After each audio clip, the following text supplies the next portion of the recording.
You know when a game gets its hooks in you and gets you addicted? Yeah, this one's doing that for me.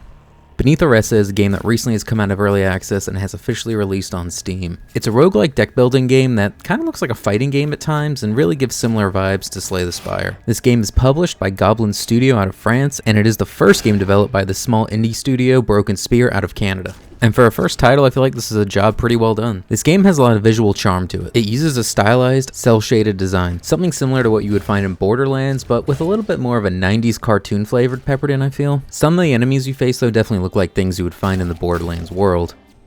They even give bosses that dramatic intro, although it lacks a little bit of the flair you would find there. Would I say it's a visual spectacle? No, things can look a little goofy and fuzzy at times, but the animations and abilities can look pretty exciting as well as feeling impactful. Bam!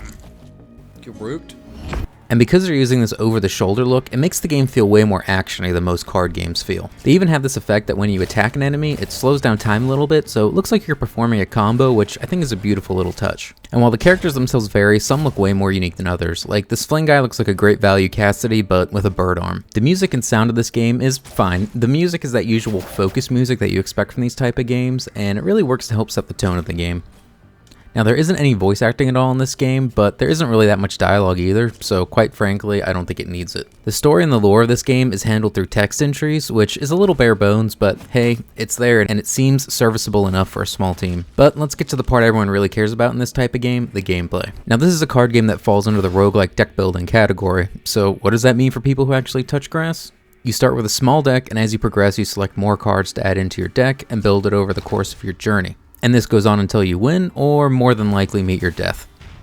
And then you'll start all over again. The game starts with you picking the expedition you want to do. There's 41 of these, and the difficulty can be measured by the skulls that they each show, and each of these gives you different modifiers. For example, there's a package delivery one, where they put 2 package cards in your deck that can't be removed. You can also further enhance the difficulty by using these Architect's Curses to modify it a little bit more. Now, once you've decided on the expedition you want to do, then you're going to pick your character, which they're broken up into factions. Factions essentially function as deck types in this game, and each deck has 75 cards, and there are currently 3 factions. The Tainted Ones, the House of Agesa de Faraday? He's Pop Anonymous? Damn you! You gave him the easy ones!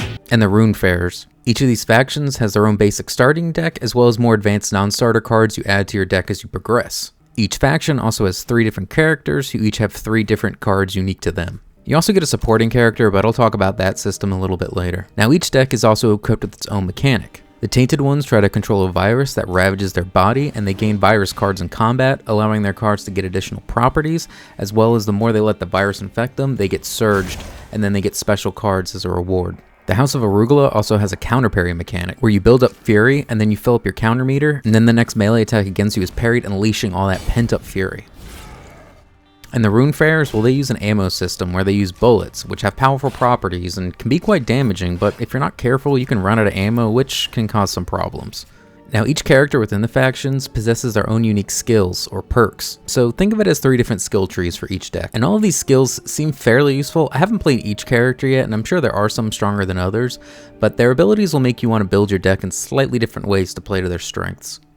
For example, the Tainted Ones, their cards will give you additional virus cards that get added to your deck. Now, these cards actually do a small amount of damage to you when they are in your hand at the end of your turn, so you have to be careful how many you're holding at a time, but the more viruses you have, the better additional effects you can get on your cards, and each hero uses these effects differently. Sora, when she reaches 8 on the virus meter, can transform, making her do more attack damage, so that's around where you want to keep her virus level at. Where Jokun will get more attack and armor based on how many virus cards he has in his hands, so he gets stronger and sturdier the more you have, and Lysandre, well, she gets more energy based on the amount of virus cards she has, so she can keep continuing to attack, making the playstyle of each of these characters slightly different. And the same goes for some of the other factions as well. Like the House of Fukacha, some of the characters ramp up their fury more, while others fill up the counter gauge much faster. And for the Runefarers, some get free melee weapons, while others get magic bullets. So as teased a little bit before, you also get to select a companion, which is basically another one of the usable characters. And you can mix and match these in any way you want, so they're not faction dependent. However, some characters do get special companions. For example, Sora gets a special battle drone, 41DE. and Nariti can eventually unlock her wolf, and I can hopefully unlock some subscribers. Now each of these companions have a minor ability at the start, but you will have to level up their companionship over the course of your adventure, and this almost always seems worth it, as you can get some pretty powerful cards and passives through them. For example, Nariti's wolf will make a bleed bill much more viable, which is where you want to have your character remain at 50% health or below. That said, however, while you see them run from location to location with you, they actually don't join you on the battlefield at all, even when you use their cards, which is kind of disappointing, but I still do enjoy this system. And once you're in combat, it's actually pretty straightforward. You have your resources, and cards cost X amount of resources to use. So you select your card and target your enemy. I will say, I hate that you can't keybind the controls, as to change targets with the keyboard is A and D, and to end turned is the E button. And my fat-fingered self has hit E so many times skipping my turn, it's just annoying. So because of that, I've started to use the mouse wheel to switch targets instead, so don't be a fool like me and fat finger the end of your turn. Now in battle, you also have a zone system, where different cards and abilities will function differently depending on whether you're near or far from the enemy. And this actually goes for the enemies too. For example, if you're in the same zone as a sniper, they will do much less damage to you. And bosses tend to usually encourage zone movement, which will help prevent you from taking large attacks or big debuffs that'll end your journey a little prematurely. Now during your journey, you're going to see the standard stops that you would expect to see in a game like this. You have your rest stops, upgrade spots, and of course the battle spots where you fight regular enemies, elite enemies, or at the end of the floor, a boss. Most spots will usually give you two options to select from once you're in them as well. Enemies, you can usually either buff yourself or debuff yourself for a better reward. Elites will also give you anti-Gorums, which there's 110 of these, and these will give you unique passives or abilities, which further just enhances game variability. And during combat, enemies can have a bunch of different buffs and abilities going on. They can have special passives and abilities that only last one turn, and sometimes they'll have things that allow them to keep getting buffed over time, so you really need to keep an eye on what they have. Some tips are that you really need to inspect your enemies in this game, even more so elites and bosses. You need to make sure you're attacking them from the right distance, at the right time, and killing them in the optimal order, as sometimes when they die, they can heal or buff allies. And if you're being reckless, you could end up taking tons of extra damage, or just having an enemy get way too buff and you can't really do anything. You also want to make sure you remove your starter cards over time, as you get much better options later on, and these cards can be pretty weak endgame and just clog up your deck, where you could get a much better non-starter card that costs the same amount of resources. Grandpa put all his gaming knowledge, his whole heart, into assembling this deck. I have to believe that it holds some secret strategy. This card is useless.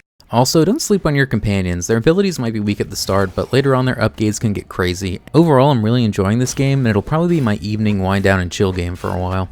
That said, I do think there are a handful of things that could really enhance this game. I really wish there were better routes and paths, as it does feel really linear right now. I feel this game could benefit from also having a merchant mechanic. Most games like this tend to have a shop or a trader where you can buy and sell items and pay for card removal, and I think that's something that could really enhance the experience here. And I really wish companions were in the battle to some extent. Seeing them running from location to location with you and in the upgrade areas is fine, but it just feels like they're lacking presence. And while you do level up your factions and unlock new cards to them, I wish heroes had an unlock system as well, giving you more unique hero cards, and a cherry on top would be you unlocking additional skins for them as well. Now for what this game is, a small indie budget card game, critically I would give it a 7.3.